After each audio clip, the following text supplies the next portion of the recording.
Дәнекерлеушінің жұмысты жүргізуге құқық беретін арнайы біліктілік куәлігі болуы қажет және қауіпсіздік техникасы бойынша нұсқаулар 3 айда бір рет өткізілуі тиіс.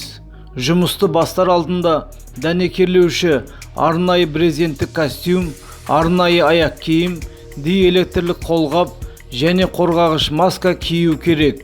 Дәнекерлеуші жұмысты орындау алдында қорғау жабдықтары мен құрылғылардың болуын және дәнекерлеу аппаратының ақаусыздығын тексеру тиіс. Сонымен қатар тұйықтаушы өткізгіштердің қосылуын сенімділігін тексеру керек. Дәнекерлеуші жұмысты бастамас бұрын желдету жүйесін іске қосуға міндетті. Егер де желдету жүйесінде ақау болса, жұмыс істеуге тыйым салынады.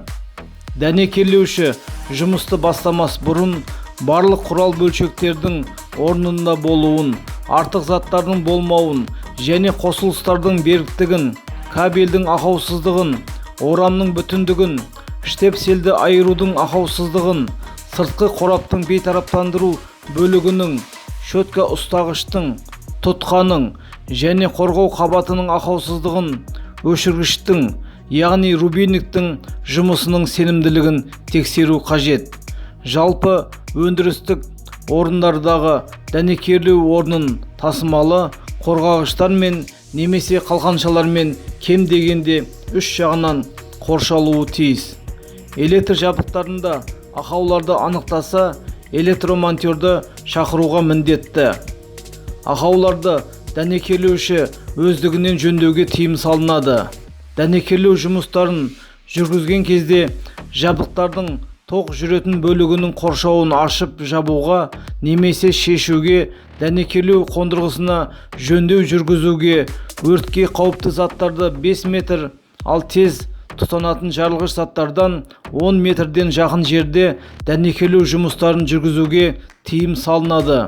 Жұмыс биіктікте жүргізілген кезде сақтық белбеуінсіз жұмыс жасауға қатаң тыйым салынады. Тұйық ыдыстардың сыртындағы және ішіндегі жөндеу жұмыстарын жүргізер алдында ыдыс сұйық жанар-жағар майдан, жеңіл тұтанатын сұйықтар мен газдардан толық тазаланып, жуылып, кептірілгеннен кейін ғана дәнекерлеу жұмыстарына рұқсат беріледі. Өрт оқиғасы кезінде үрейге жол бермей, өрт сөндіру құралдарын қолдану керек. Кез келген өртті қысқа уақытта сөндіруге мүмкін болмаған жағдайда ауысым бригадирлеріне хабар жеткізу керек. Өрт оқиғасы кезінде өрт сөндіру мақсатында газ баллонын бекітіп, жұмыс істеп тұрған дәнекерлеу аппараттарын өшіріп, тез тұтанғыш материалдарды салқын сумен салқындату қажет. Дәнекерлеуші өрт сөндіру құралдарын орналасуын және оларды қолдана білуі тиіс. Жұмыс кезінде жанатын құрастырмаларға және материалдарға балқытылған металдың шоқтарының түсуін және электрод шоқтарының шашырауын болдырмау қажет.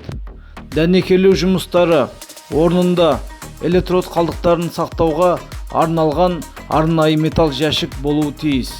Дәнекерлеуші жұмыс уақыты аяқталған соң дәнекерлеу аппаратын толық өшіріп, тексеріп, өздігінен немесе байқаусызда қосылып кету мүмкіндігін болдырмауға тиіс.